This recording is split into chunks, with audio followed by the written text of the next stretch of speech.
One of the things that we often do when we're in the midst of a negative situation is we attack that negative situation with complaint. We attack it with, just complaining to our friends and our family, the things that we say in our inner voice, the things that we say out loud, and how we feel about a negative situation. And one of the other ancient stories that I actually like to draw from is the story of Moses in the wilderness, when actually he hears a voice say to him, the people are thirsty, you guys are in the midst of the wilderness, you're in the midst of the desert, and there's people on the brink of dying from thirst. And the way to get water is to go to this rock that I've destined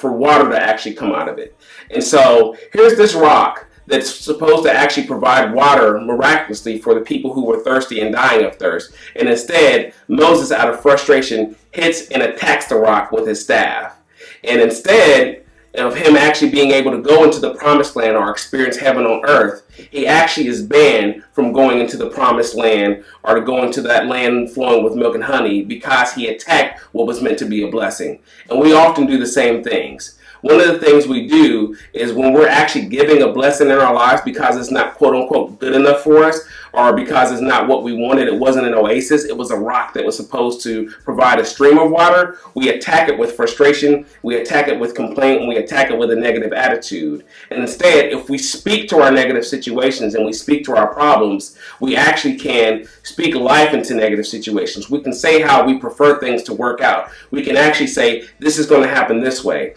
and I see this happening this way, and I see this unfolding this way, and we can speak life into those dead situations and call those things that be not as though they were, because there's power in the tongue, and we actually have the power of life and death in the words that we speak. So the next negative situation that you're in, or that negative situation that you're in right now, instead of actually using your words to attack it and to complain about it with frustration, actually begin to celebrate that experience, to begin to list the things that you're thankful for, and begin to say out loud how you prefer it to work out, and watch the magic happen.